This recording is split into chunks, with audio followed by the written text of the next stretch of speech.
It is growing dark. The magnificent yacht of Mrs. Patricia Gregory rides at anchor just off a mysterious bank of fog in the South Seas. On board the yacht, Mrs. Gregory, her business manager Tex Bradford, and their young companion Jerry Hall are eagerly trying an experiment. Bradford has just set up a unique piece of mechanism through which he can see over the horizon, or over a building and down into the street on the other side of it. Now the machine is focused on the strange fog bank, and behind this bank lies what? Will this prove to be the magic island? What do you see, Tex? Hold on, son. Don't get excited now. I think we've got something here. Oh, please, Tex, may I look? Why, of course, Pat. Go to it. You'll be next, Jerry. I'm almost afraid to look. 14 years is a long time to look for something. We're almost afraid to find it then. Go on, Mrs. Gregory. You'll never get Captain Bradford to tell us what he saw through that thing. Take a look for yourself. Gee whiz, if Joan is there, after you hunting for her for 14 years, you ought to be the first one to see her. You're a gallant lad, Jerry. Oh, Tex, what did you see? Nothing doing, Pat. Here, you look. I just got the range for you. But hurry now, it's nearly dark. All right. Do I put my eye here? That's it. Steady does it, Pat. I'll work that sextant just a hair's breadth if you want to. Right. Do you see anything, Mrs. Gregory? Hush, kid. Okay, I'm sorry. I think I see a group of people. They aren't very clear yet. No, that's better. The whole island shines, as if it were polished stone or some kind of metal.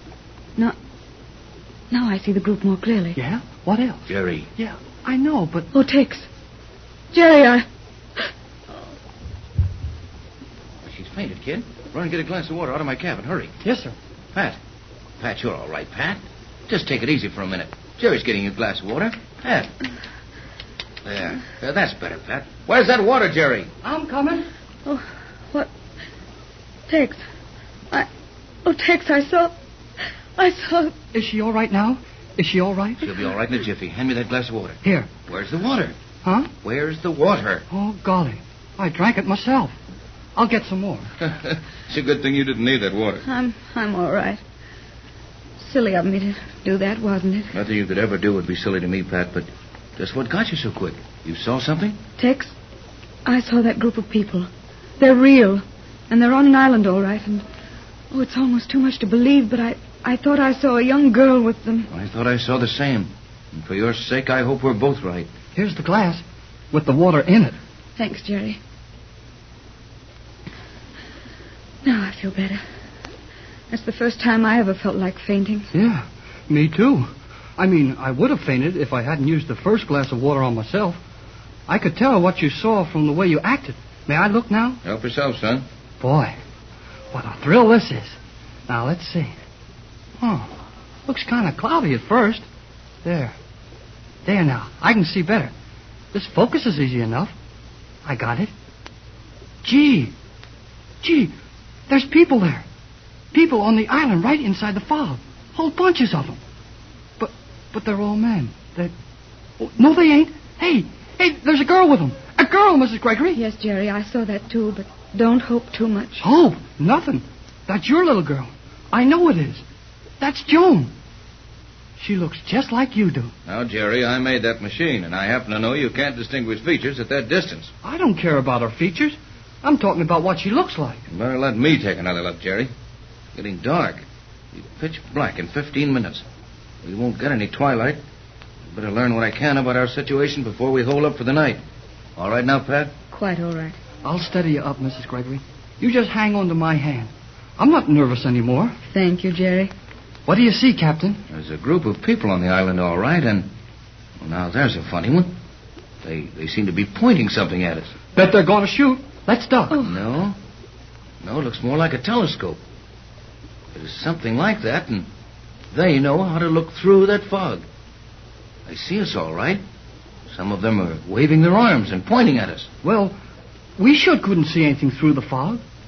Good thing you had this machine for reflecting your rays against the air over the island and looking down on it.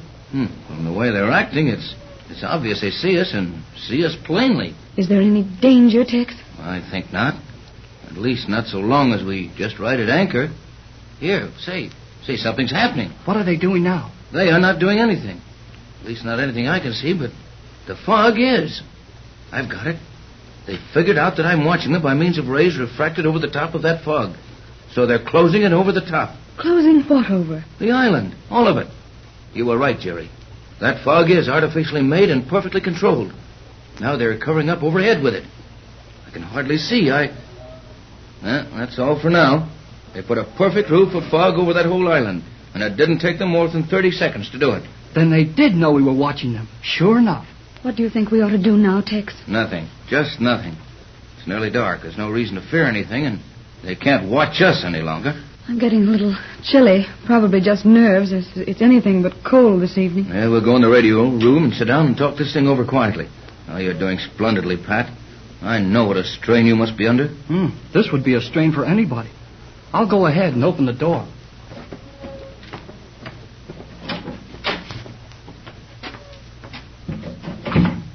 I'll leave this stratoscope right here for the time.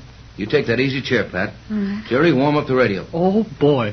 Do I get to use it? Go ahead, son. Let me know when it's warm, and I'll give you the message. Now, Tex, tell me honestly. Do you think there's a chance that my little girl is on that island? After what we've seen in the last 6 hours, there's a chance for anything. I've never had any hope that you would find little Joan. Everyone agreed that she must have drowned in that shipwreck. And 14 years is a long time without news of her. But now, Tex, now, don't you see that there's some reason that may make those 14 years of silence possible? That island is weird. It's mysterious. It's almost what the old sailor said it was, a magic island. Agreed. And for the first time, I'm willing to admit there is a chance. A mighty good chance that the little girl on the island could be Joan. How can we find out, and how soon? We'll have to take our time. For one thing, we don't know what that island represents. Nothing in the ordinary or usual run of islands, that's sure. With all their fog machines or whatever they use to hide the island with, and their magnetized circle to keep boats off, it might mean a lot of things. And they're most likely all bad. I've got the set ready, Captain. What's the call? Call Johnson at J12C as you did before. Sign your name in the yacht call, J24Y. Okay. J12C, J12C, Jerry Hall on J24Y to J12C. Hello, J12. Hello, J12. Now hold it, Jerry. He's got an automatic recording pickup there. And even if he's out of the room, he'll get a sustained curve on his frequency disturbance graph when he checks it. You're the most mysterious folks I ever saw. You've got yachts as big as battleships, private radio stations on wavelengths nobody ever heard of, and call letters like a kid's club. What's it all about? You promised not to ask that again till we were ready to tell you, Jerry. I'm sorry. But you'll be sorry if I die of curiosity. Nobody ever died of it yet. Well, I don't feel any too good. Hello, J24Y. Hello, J12C, Johnson.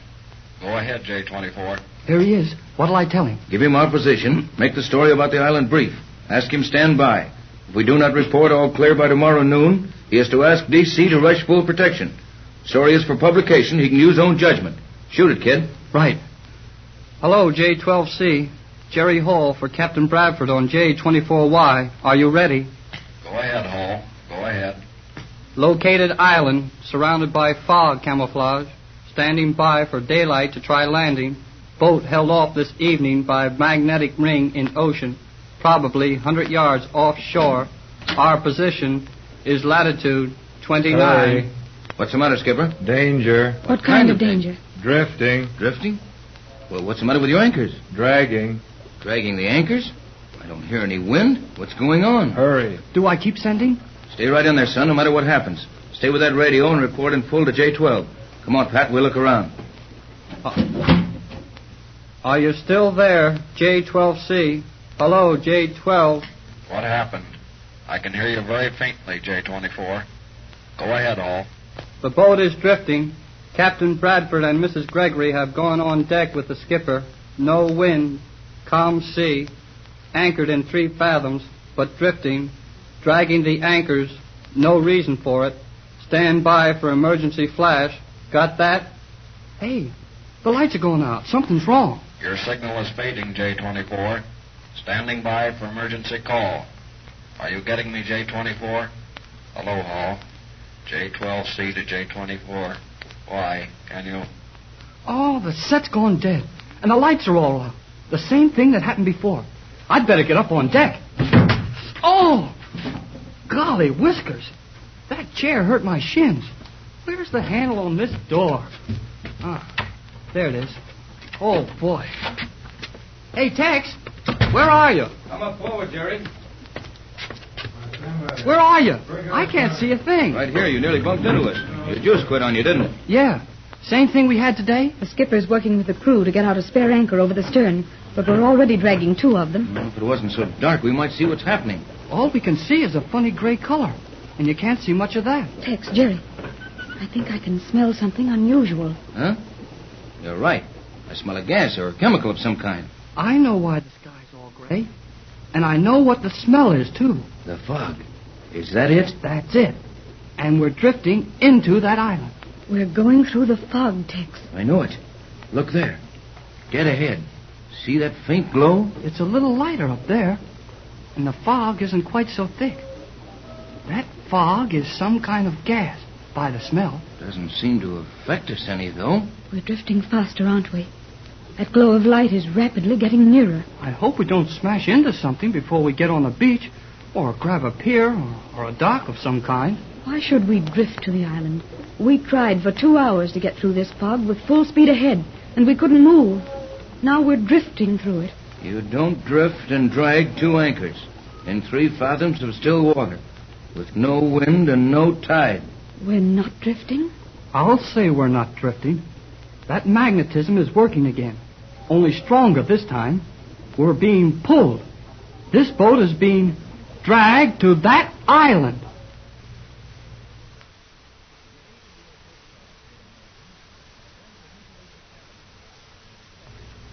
In the dark, mysterious South Pacific Ocean, a magnificent yacht is carrying its passengers and crew on a strange cruise.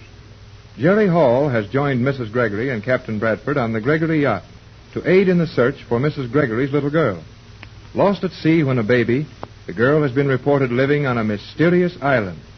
The yacht was anchored off a bank of what appeared to be fog, but was not natural fog. With the aid of apparatus designed by Captain Bradford, Jerry and his friends have looked over the fog and down onto the island. It is now after dark. The yacht is being drawn through the weird ring of fog, drawn without a sound toward the magic island. But Jerry, how could we be pulled to the island by the same magnetic force that was pushing it away from it an hour ago? Well, you see, Mrs. Gregory, magnetism works both ways. Maybe I can't explain it right, but anyhow, a magnet can either be fixed to attract or repel. Is that what I'm trying to say, Captain Bradford? Well, at least you're heading in the right direction, Jerry. It's a poor electrical engineer that can't do tricks with an electromagnet and plenty of power. Electrical engineer? I thought we'd find a tribe of savages on this island, if we found anything. Yeah, that's what I figured, too.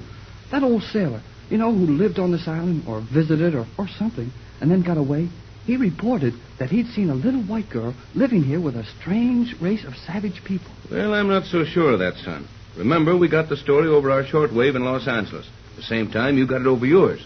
And if I remember rightly, the report said a strange race of people, not a savage race. Tex is right, Jerry. It did say a strange race.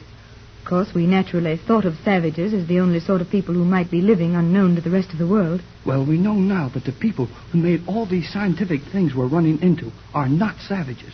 It looks to me like they know a whole lot of things we don't. No doubt about it. And while we just stand and talk on this deck, a heavy yacht with 800 horsepower motors is drifting helplessly into something we know nothing about. Well, let's quit talking and do something. We're drifting into that island pretty fast now. We're inside the fog ring now. Oh, if only it wasn't dark. We'll hit the island pretty soon. But, well, we're going slow. I guess it won't hurt the boat. There's not a sound from anything.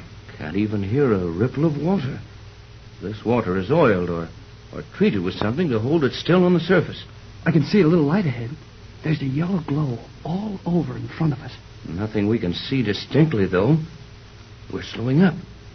The boat is barely moving. Look, Tex. Can you see an outline there? Where? No. Where, Mrs. Gregory? Just off the port beam, Jerry. No. I don't see anything. I do now. You're right, Pat. Look over here, kid. There's an arm jutting out right alongside the rail. Golly of whiskers. It looks like a dock. We're drifting right up to it. Not drifting. Don't forget, son. We're being pulled. That light ahead is getting more distinct. I can make out the shoreline now. Funny shoreline.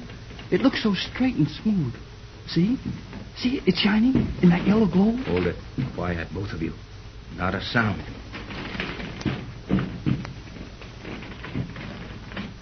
We're rubbing against a dock, or a pier, or a landing of some kind. I thought so.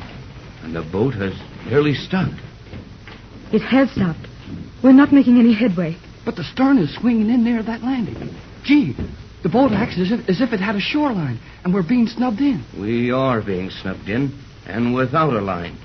This yacht is being warped against that dock by the same force that pulled us through the fog bank and into this shelter. But why don't we see somebody or something? Or hear something.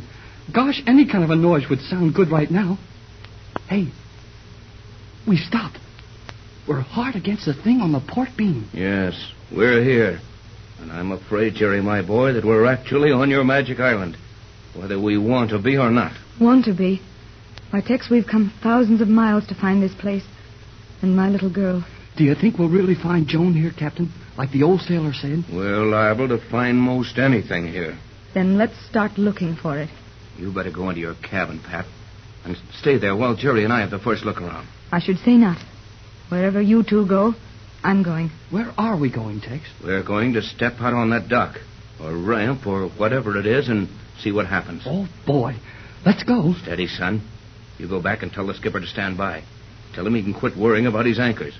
We're fastened to this island until someone else wants us to go. Yes, sir. And Jerry, tell the skipper to look sharp and give us a signal if anybody boards him. I'll be right back, sir. Oh, Tex, what do you think we'll find here? What's going to happen? What manner of people live here? Hold on now, Pat. You know as much about all that as I do. We'll just have to ease ashore and keep snooping around until we find something. Or something finds us. You better stay aboard, Pat. I'm not afraid. That is, of course I'm afraid. Horribly afraid. But you're all here because of me. It's my little girl we're looking for. And I'll go wherever you go. All right. You're the boss of this expedition. Everything's shipshape aboard. I gave your orders to the skipper, Tex. Any comments from him? Well, he looked plenty worried. And he didn't even say as much as he usually does. That would be only one word at a time. This time he just nodded his head. All right, now here's our situation as I see it. There's no use making any plans as to what we intend to do, because we haven't the faintest idea what conditions we'll find when we get ashore. Now, we'll just step over on that landing there, keep close together, and walk toward that yellow glow of light. Whatever you say, Tex. Aye, aye, sir. All right, now. Over the side. I'll go first. All right, Jerry, come over. Now, Pat, give me your hand. Now, all stand still for a second. Try to get your eyes accustomed to this yellow light. What there is of it. I can't see any better now than I could when we first saw that yellow light. Neither can I. And yet, I can. There's something weird about that light. I have an idea there'll be something weird about everything we see for some time to come. Now, Jerry, you walk on my right here. Pat, you on my left. Both of you stay close enough that we can rub elbows as we walk. And stay close. Now, let's start slowly and carefully toward that yellow glow. Neither of you speak until I tell you to. Ready? I am. Yes, Tex. Not a sound. Here we go. And walk quietly.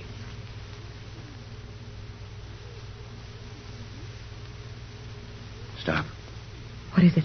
Did you see something? No, and I didn't hear anything. That's what's wrong. Well, what did you expect to hear? Our footsteps. I felt this landing with my hands when we came off the yacht. And if I ever felt any before, it's made of concrete. But here are three of us, walking at a fair pace. I have on heavy boots with leather heels, and yet we didn't make a sound. Oh, that's right. Well, wait till I feel this stuff with my hands. You're right, Tex. That's concrete, all right. But when I felt it, I slapped it good and hard. It made almost no sound. Gee,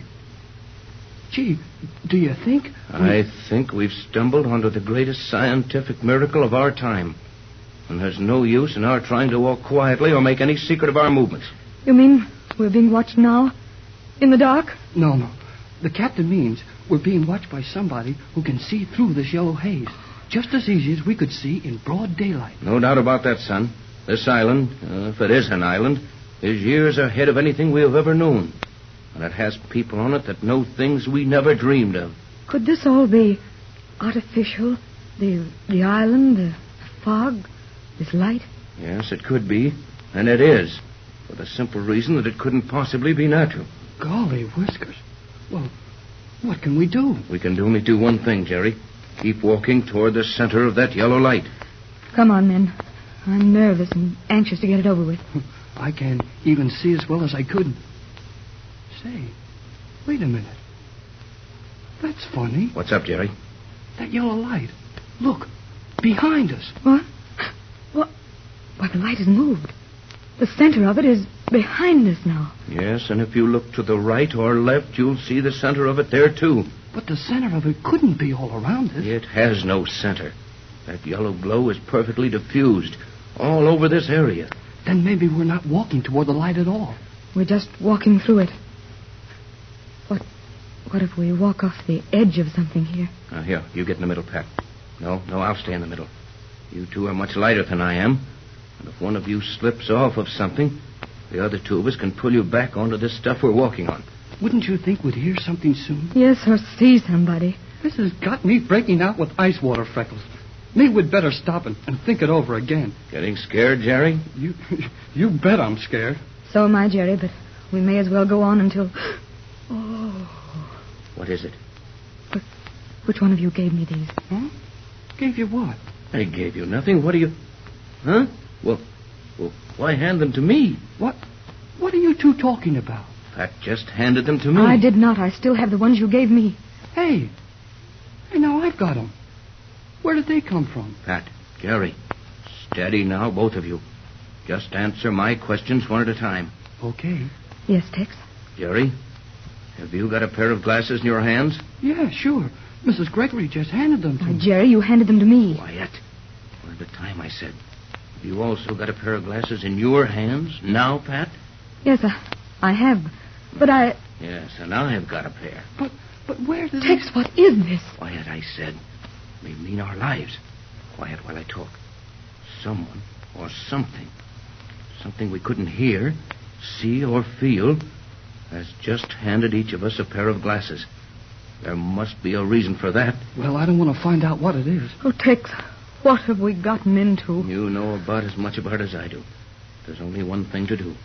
Each keep your grip on the other one's arm and put your glasses on with one hand. But what do you suppose the glasses are for? What any glasses are for, to see through.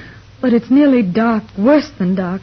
What good will glasses do? Someone handed us those glasses. Someone who made no sound. And they weren't fumbling around in the dark because they didn't touch us at all. Therefore, whoever it was must have been able to see, and see perfectly. I think the time has come when we'll be allowed to see our surroundings. I'm putting mine on. Me too. But I'm shaking so I can't find my face. There now. Just stand still and... Well, it's getting lighter. No, it isn't. It's the glasses. I'm beginning to see. Take it as calm as you can. No matter what you see, it won't help any to crack up about it. Tex, look. Right beside me. They're almost on top of us. Look, there. Over there. Oh. It's a long way from the coast of California to the South Seas, but many ocean liners travel that route with no more excitement than a trolley car ride. And almost directly in the path of these steamers lies a strange, hidden island, the magic island of the South Seas. The Gregory yacht has sailed to this island in search of Mrs. Gregory's long-lost little daughter. Now the yacht is held fast to the island by a powerful magnetic force. Jerry, Captain Bradford, and Mrs. Gregory leave the yacht. They stumble blindly through the weird yellow half-light that covers everything. Suddenly, some unseen person or phantom thing thrusts a pair of glasses into the hands of each. Oh, Tex. Jerry, look. They're all around us. And we haven't heard the slightest sound. I felt better when I couldn't see them. Speak to them, Tex. Say something to them. They aren't making any move to harm us. I'll go near them. You and Jerry stay. Well, I can't move. I'm scared, too.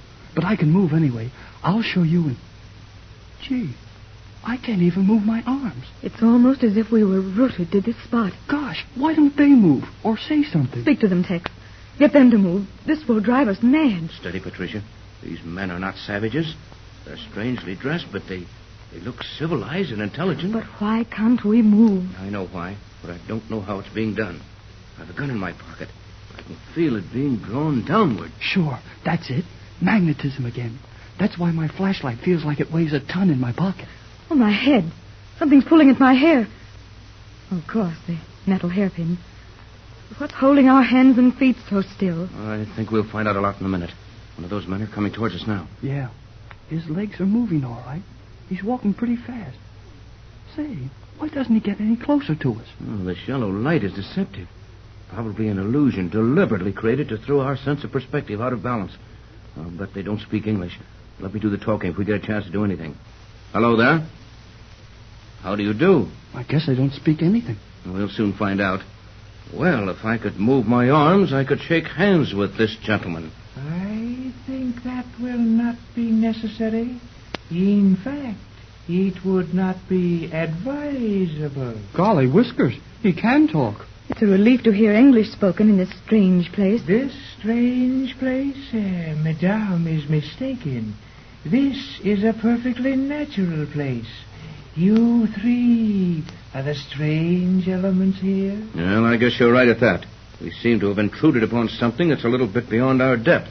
What's it all about, Professor? Oh, do not apply to me the title you confer upon your petty educators in what you so grandly choose to call your world. World indeed. Why, you poor innocents cannot even dream of the world as it is given to us to know it. Now, I will introduce myself. I am called G47. Gee whiz. No, G47. Is this real, Tex? It is, but no one back home will believe us. May I ask a question of you, G47? At least, Madame Gregory, you... He knows me. Silence, Madame, or I shall think you as rude as your strange companions. I'm sorry, but I was so surprised that you should know me. I think we're going to be more surprised if we can find something this guy don't know. You are a very observant person for one so young. Well, before we go on with this display of our ignorance and your confounded superiority, you might at least call off your magnetic force. It'd be more comfortable if we could walk around a little. I am disappointed in you, Captain Bradford. Oh, you win, G47. Suppose we could have moved long ago if we'd had sense enough to try it. You were released the moment I spoke to you. Now, if you are through gaping and wondering, I will be glad to answer Madame Gregory's question. The object of your search is here. Then the old sailor's story was true. There is a little white girl living here. Gee, and can we see her right away? Yes, let's get it over with, or do we just stand here all night? Your rudeness will be overlooked this time, Captain Bradford. You will follow me. Come. Well, I guess nobody who saw this would ever make fun of my magic island again. You will see no magic here. This is a land of fact. Cold, hard, scientific fact. What you say is obviously true, but we've been accustomed to getting our facts in a little less spectacular manner. Everything here is real enough, but it's all so strange to us. Notice how all these other men merely stand aside and let us pass. They don't look curious, happy, angry. They just don't look anything. Guess they don't think we rate getting excited about. On the contrary, you are rather interesting subjects. It will be a pleasure to study you at greater length when time permits. Well, it isn't the most comfortable feeling in the world to be spoken of as a subject for study, as if we were bugs on a microscopic slide. But remember, Pat, as long as we're being studied, we'll be alive, and while you're alive, there is always the possibility of your escape, eh? That can wait. Please, G47, may we see the little girl? We are nearly to the ladies' quarters now. I imagine the ladies of your colony are kept rather well protected in the event your island might be surprised and perhaps captured, eh, G47? Do not be unnecessarily stupid. We fear nothing. I've got an idea he means that. May we inquire where the ladies of your colony may be found? I see none of them. This is the 602nd period, when the ladies are engaged in caring for their living quarters, making their dresses for tomorrow. You mean 600 seconds as we figure time in our world? Precisely. But, golly whiskers, 600 seconds. That's only 10 minutes. You mean the ladies make their own dresses in 10 minutes? And attend to caring for their living quarters in the same time? 5 minutes to make a dress, It Pat. is a waste of valuable time, I admit. But we haven't been able to solve the problem of making a satisfactory garment in less than 300 seconds. Good heavens, 5 minutes to make a dress, and the man calls it a waste of time. I said 300 seconds, not 5 minutes. We have no time to deal in minutes here. Time is too precious. We measure it in seconds. I'll bet these guys could put up the Empire State Building in their lunch hour. Boy, oh boy. And the ladies make a new dress for every day? Precisely. You will see all that being done and more before you leave the Isle of Euclidia. So that's it, Euclidia. You named your scientific island for Euclid, the father of geometry. You are learning, Captain Bradford. I am called G47, as the highest authority in Euclidia on the subject of mathematics. G for geometry, 47 for the squaring of the circle, the 47th problem of Euclid. G47. And do all the other men on the island have names like yours? No, they are all different from mine. I mean, are they, do they mean something like yours does? Everything on this island means something. The names are similar to mine. But enough of this childish prattle. Directly before you, you will notice a small, gleaming copper door. You are expected. Enter. I will return for you when the time limit of your visit is reached. Well, if we ever wake up at all, this is going to be a dream hard to forget. This is no dream. It's the real thing. A magic island. Oh, I'm so nervous. Do you think we'll really see my little girl after all this? Will she prove to be my little girl? My little daughter, Joan? Well, let's knock on this door and find out. Gee, the door opened. Without a sound before I touched it. Are we supposed to walk right in? You may enter. Did you hear that? A young girl's voice. Let's go in. What a small room. Oh, are you... How do you do? Will you not sit down? Allow me, Mrs. Gregory. You there, Captain Bradford? And you here, Gerald. Gerald. Oh, Tex, Steady, Patricia. Now take it as calmly as you can. Jerry and I will just sit quietly in the background, as far back as we can go back in this little cubbyhole. You go ahead and talk to her. Find out if... Good luck, dear. Do you mind if I question you? Not at all. We of Euclidia encourage conversation when the subject is of value and takes little time.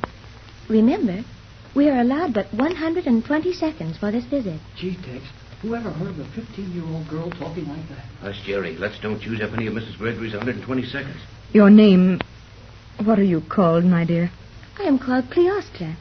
Each one on Euclidia has a namesake in science. Cleostratus was an astronomer of ancient Greece who arranged the signs of the zodiac. I came to this island on the day the Euclideans changed the calendar from your clumsy one of 12 months of different lengths to our perfect one of 13 months. Hence, I was called Cleostra in honor of that day. Golly whiskers. That girl knows more than my school teacher. Hush, Jerry. Tell me, my... Cleostra, do you know how you came to this island, to Euclidia? Why, of course. I was cast upon the island after a shipwreck near here. I was tied to a sinking lifeboat. Yes, that would be right. The lifeboat was sinking. All the men left it and tried to swim to safety so that you and I would have a better chance to live. I remember tying you to the boat, and then I could remember nothing else. You remember? You tied me to that boat? Yes, that's the last thing I remember. That was 14 years ago. You should be 15 now. The keeper of the records tells me I am just 15. But you spoke of fastening me to the lifeboat. You? Who are you? I am your mother. I am Mrs. Patricia Gregory. I know all that. But you are someone else also. There is something... I cannot explain it. My feeling is strange to me. But the Euclideans have kept so much news of the world from me I suppose we are very happy here, yet I have often wished to know something of the world. Your world. Now you've brought that to me. Will you turn your head? May I touch you, my child? Certainly. Oh, you feel so strange. So warm and friendly. Your hands. No one's hands ever felt like that to me before. I knew your hair would be golden and curly, and I'm afraid to look. It would be a tiny star-shaped scar at the base of your neck. Oh, it's here, Tex. Jerry, the scar. It's Joan, my baby. My little daughter, Joan. My little girl. Joan.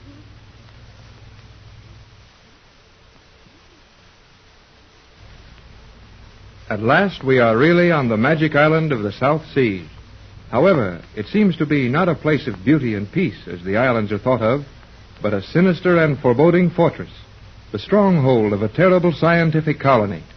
Jerry Hall, Mrs. Patricia Gregory, and Captain Tex Bradford have been allowed to see the little girl whom they came to find. The girl is Joan Gregory, long-lost daughter of Patricia Gregory. Mother and daughter have been given a moment of privacy in the tiny room the girl occupies on the Isle of Euclidia, the magic island. I'm so happy to have found you, my dear, that nothing else matters to me. I can even bear being a prisoner here if I may only be with you, my dear little Joan. And I'm so happy to be with you, Mrs. Mother. But it all seems so strange. I'm called Cleostra here. All of our names have to do with scientific things, and yet you call me Joan. And somehow it seems that I have always been Joan. You have to me, dear. You've always been my little daughter, though the width of the sea and 14 years have separated us. Mother. Oh, it sounds so nice to say that. Mother. And you'll always be able to say it now. For Mother will never leave you. We'll go back to California, to the United States, to the great free outside which you call the world. Tell me of your home. We hear much of it through our space phones, and can even see your United States through our universal prism reflectors. But the images are not clear, and your old-fashioned and weak electrical apparatus gives us a particularly mediocre signal. What a precious infant you are. You know so much more than your mother. Your speech would shame many of our educators. And yet, I wonder if you've been happy here. Happy? I believe so. We have games. Relaxation, you know. What sort of games? When the full rest period comes, in the middle of the day, we gather in the common laboratory, and we may use the entire time, 600 seconds, in working out such mathematical and electrochemical problems as may suit our fancy, even though they haven't the slightest practical value. And that is relaxation. Your wisdom makes me very sad, my child. You're only a young girl, barely 15 years old, and you should still be playing as a happy child.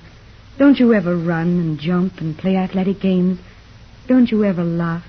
No one on Euclidia laughs, except G47, and when he laughs, it is only horrible. He is the most brilliant man in the universe, and the most terrible. Is he abusive, mean, unkind to you? G47 would not trouble to be anything but scornful toward any mere human. What am I, or what are you, or anyone else to a man who has only to raise his hand and destroy a world? So, that's it. Then this weird colony is made up of mad scientists, bent on world conquest by science. I might have known it. It is not a pleasant place for some here, I think. Some who have known your world as you know it. But to me, it is all I know. You will soon know the world as I know it, my dear. I'll take you back to my home. Your home. Why, my estate is larger than this whole island. And things grow naturally there? Flowers and trees? Well, of course. Don't you have them here? You will see in the light of day. We have everything and nothing. You will come back with us to our world just as quickly as Captain Bradford makes arrangements for us to leave this island. There are many here who have been trying for years to leave the island. They are still here. And some who have left, they never arrived at any known place. But there was one person who got safely away, an old sailor, not long ago. He was picked up by a ship in the open sea and sent word of this strange island to the world by radio. And where is that old sailor now? He died almost as soon as he got his radio message to the world. Yes, he died. So you see, no one ever gets away from this island for long. Joan, You realize what you're saying? Surely you don't mean that his death was not accidental? I think that I can tell you, all of you, much that will be to your advantage. But we will be overheard now, and it's better that I wait until another time when Captain Bradford may hear it at the same time. One thing I can tell you now, G-47 thinks that Captain Bradford is the only man in the world who might interfere with his plans. Then we'll tell the captain. Tex is a brave and clever man, and Jerry Hall is a smart, dependable boy. We'll find a way to get off this island and back to the world, and then... And then... what? I didn't see. You do not see me now, do you? These rooms are made of some metal, which allows you to see through it from the outside only. What a nightmare of life you must lead here. You will not need to speculate long on the type of existence peculiar to you, Lydia. Your quarters will be assigned to you. Where are Captain Bradford and Jerry? You are dangerously impertinent in your inquisitiveness, but it is obviously ignorance. Your fine captain is in solitary confinement, learning a lesson about behavior on the scientific fountainhead of the universe. What has the captain done to warrant that? He asked too many questions, and I might add, you, madame, are following the same line. Be quiet, please, dear mother. How touching the reunion. Well, little lady, you will bear in mind that your mother's world means nothing to you. You are part of this vast machine. You are Cleostra, the living symbol of the perfect calendar. My mother tells me my name is Joan. By this time tomorrow night, your mother will have learned that what she tells you is of no moment here. Where is Jerry? Is he locked up with the captain? No. That adolescent walking loudspeaker is waiting without. I will allow him to perform a service for me. You, Cleostra, will go with him to the voice transmission chambers. I will direct him to send a message for me. You, madame, may go and talk to your precious captain. But may Silence, go. The woman waiting without will conduct you. You may speak to the captain through the wall of his cell, as I now speak to you. Go, I said, go, go. Goodbye, Joan. I'll see you soon.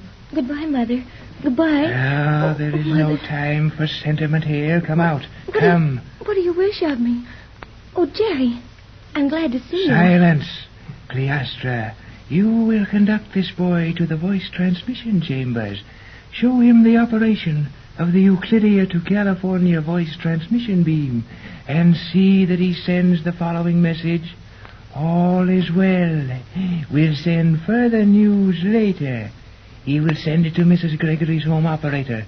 Use the signature of the Gregory yacht. Say, now look here. You can't buffalo me into sending anything of the kind. Have you seen our solitary confinement cell? Why, gee. Jerry, do as he says. I'll explain it all to you later. Be off. Send that message. Then report to me in my private quarters. Be off. Be off. Come on, Jerry. There's no use arguing with him. Oh, I guess you're right. But I'd sure like to punch him on the snozzle. Golly whiskers. You're a strange boy, Jerry. What does that mean? What does what mean? Punch him on the schnozzle, golly whiskers. You don't speak very good English here, do you? That I do not know. But I like the way you speak. Do you? On the level? On the level? Yeah, on the level. Do you not speak in the same manner on the level as you would on an elevation? Hey, look. One of us is wrong, and I got along all right in school, so it must be you. Now, look. You like me. Is that right? That is substantially correct, Jerry. Well, I got that much of it right anyhow. Now, I like you, too. That is very pleasant, Jerry. We must see each other as often as we are allowed to. Oh, boy, that's slick. Slick? Never mind that now. Just listen. I know all about you for a long time.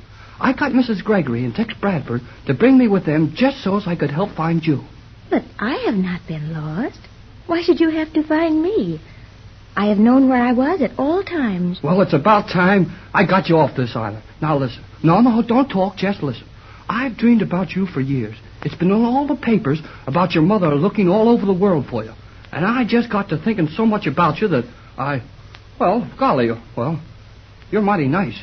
You are also mighty nice. Golly whiskers, you got that one right. Now, look, you and I have got to do some figuring about getting off this island. Captain Bradford is locked up because he asked too many questions about how things are done here on this island. And we've got to do something about it. And there's very little we can do, Jerry. G47 hears and sees all that goes on in Euclidia. Never mind that. Your mother's been looking for you for 14 years, and Captain Bradford's been helping her for 5 or 6 years. Well, and now that you're found... But, Jerry... You were lost. And now that you're found, we're not going to spend the rest of our lives on this island. Is your world such a wonderful place, then, that it is worth all this worry and trouble and danger merely to attempt to return to it? Is it worth it? Oh, boy. Wait till I take you to a moving picture premiere on Hollywood Boulevard. You ought to see some of those big shows. We often watch what you call your moving pictures from here, when we are allowed the time. Oh, sure. You got machines here. No, Jerry. We see them being made. I will show you the universal prism reflectors. They may be focused on your Hollywood, and the making of the pictures is quite plain to us here in Euclidia. Boy, this is a magic island. My mother's yacht was watched all the time. Every move you made on the trip from your California to our island was seen by our scientists. They did not let me watch, but I heard them talking. Maybe getting off this island won't be so easy after all. It will be impossible, Jerry. Oh, but here is the voice transmission chamber. We enter. So? And there's the apparatus you will use. Where? This is the craziest place. We walk all over the island without making a sound. Then we open the door and we're inside of a room without a sound. And now that we're in here, there isn't a sign of anything to send a message with. You see that map on the wall? You will push the little lever, the one marked California. Okay. It's pushed. Now what does that do? You may now talk to California. Just direct your voice naturally toward that wall. You know, someday I'm going to write a book about this place. Well, here goes. J24Y to J12C, Los Angeles. Jerry Hall on J24Y to Johnson at J12C. Hello, J12. J12C to J24Y. Go ahead, J24. I've been waiting for 2 hours for your signal. Listen, J12. Enough has happened in the last 2 hours to fill a book. We're in terrible danger. On the island, our position is... So, you silly fool. You would try to deceive me? Oh, G47. That terrible ray gun. You've used it on Jerry. It is a pretty toy, is it not, Cleostra? Would you like to know how it feels?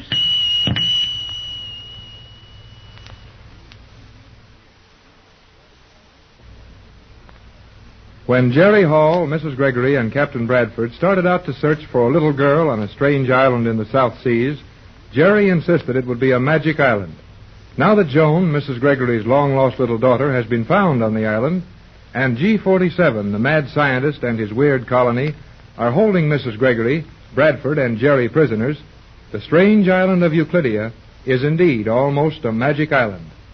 Jerry, Joan, and G47 are in the voice transmission chamber on the island. Jerry tried to get a message through for help, but G47 overheard it. He turned a ray gun on Jerry and Joan. Mrs. Gregory's California radio operator is still trying to hear Jerry. What has happened, Hall? Cannot get your signal. What has happened, J24? J12C to J... Enough of that. So, you young fools, you would try to warn the outside world of my plans, would you? It might have been better had I used the death ray on you. No, I need you both. You have been unconscious for 50 seconds. 10 seconds more and you will revive. Then you will send the message I want you to send. Now, you should regain consciousness in just 3 seconds. That's funny. I was talking to J12 in Los Angeles, then the set went dead. I'll get him again. You will do exactly as I say, young man. Golly, I didn't see you. Say, what did you do to Joan? Joan, what's the matter? She did not receive the ray from this little toy of mine until after you did. It is just time for her to awaken. Now. You turned the ray gun on Jerry, but he is not dead? No. I used only the 60-second paralyzing ray. What are you talking about? Nothing happened to me. Didn't you see that I was asleep, Jerry? You were mighty quiet and funny, all right. G-47 turned his ray gun on us when he heard you trying to warn your friends in California that you were held prisoner here on Euclidia. I didn't see any gun. I heard something that sounded like a baby screaming, a little child screaming way off. Then the radio set went dead. The radio set, as you call it, did not go dead. I merely put you to sleep with a 60-second ray. You were trying to deceive me. You bet I was. And I'll try it every chance I get. Oh, do not speak like that, Jerry. G-47 can do with you exactly as he pleases. Let him get busy on his worst end. I'm going to get off this island some way, sometime, and nobody's going to stop me. You are a fool. Even a brave man knows when to keep quiet. You are as completely in my power and cut off from the world as if you had never known it to exist. This little ray gun is only one infinitesimal part of my equipment for handling fools. Is that the little thing that put us to sleep? This is it. That doesn't look like a gun. It isn't any bigger than a lead pencil. Just the same, Jerry. That little thing will throw a ray across this island and carries enough power in it to paralyze 1,000 people. You have learned your lesson well, Cleostra. Oh, nix on that Cleostra stuff. Her name is Joan. She's Mrs. Gregory's little girl, and I'll call her Joan. You will learn to call her Cleostra. Her Euclidean name is the only name she will ever need. And it is our wish to know her as the symbol of Cleostratus, the great astronomer of ancient Greece who gave us the zodiac. Well, I'm going to call her what I like. Yeah, and that's not all. That is entirely too much. Silence, both of you. You will now send a message I instructed you to send before. And this time I will stand directly behind you with this little ray gun trained upon you. Go on, Jerry. Do as he tells you. Move the transmission lever there upon the map of California. This is the craziest radio set I ever saw. I push a button and talk to Los Angeles, but I'm talking to a blank wall. You are talking through a wall, a porous sound wall, behind which the directional voice transmission apparatus is located. The wall is bulletproof, my young fool, so do not waste your time trying to damage the apparatus. Go on. Be careful, Jerry. Do not try to send any message except exactly as G-47 tells you. Oh, I got enough sense not to want him to put me to sleep again with that thing.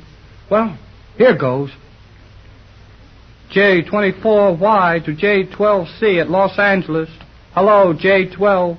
Jerry Hall to J12C. J12 to J24. Hello, Jerry. What happened to your signal? You were coming in good, then stopped. I got the word danger. Go ahead, J24Y. Say there is no danger. Correction on that, J12C. I said no danger. All is well. But we are off our course. No sign of island. Stand by for further report. Repeat, J12C. J12C to J24Y. Repeating. No danger. Off your course. No sign of island. I'm standing by. Okay, J12. Can you give me your position? No position. No position, J12. We'll give position later. That is all. J24Y. That is all. Good luck, Jerry. Johnson on J12C. Now, how do you shut this thing off? It is off now. The method is no concern of yours. Gee whiz. Things work almost by themselves on Euclidia, Jerry. Yeah, too fast to suit me. Now I've got to see Captain Bradford. You may do so.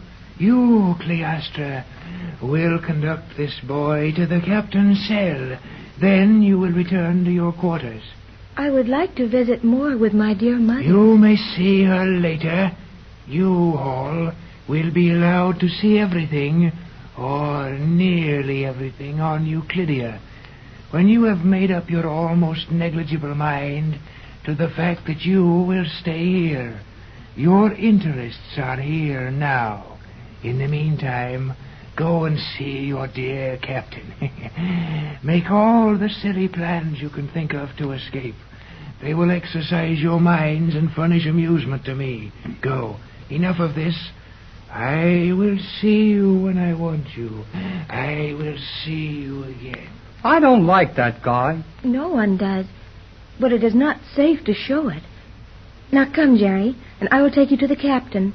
Then I must go to my own quarters. I'll see you after a while and tell you some more about California and the rest of the world, huh? Tell me this, Jerry, as we walk to the captain's cell. Your name, Jerry Hall, what does it mean? What does it mean? Yes, it must have a meaning. Well, it means that my mother's and father's name was Hall, and they called me Jerry. But that means nothing. Means plenty to me. But on Euclidia, all the names mean something. One of these days, you're going to quit worrying about what things mean on this spooky island. And it is a spooky place. Look, here we are walking on something that looks like concrete or stone. But our shoes don't make a sound. That is not strange to me. I have seen how they make the noiseless rock, the transparent steel, and the invisible cloth. Golly whiskers. When we get off this island, we'll show the rest of the world a lot of swell tricks. I wish, Jerry, I wish you would not speak of getting off this island. You're only wasting your breath. You don't think we're going to get off, huh? I know you will not. And you will only make it dangerous for all of us if you try. Wait till Tex Bradford and I get down to figuring this out. And we'll make it dangerous for anybody that tries to keep us from going.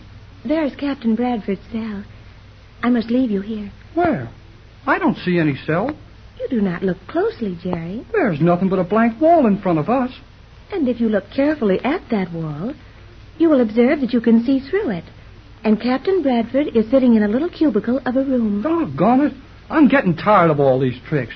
Why don't they have windows and doors like anybody else? Doors and windows are not necessary when you can see and talk through steel walls. I guess you're right. Hey, Tex. Captain Bradford.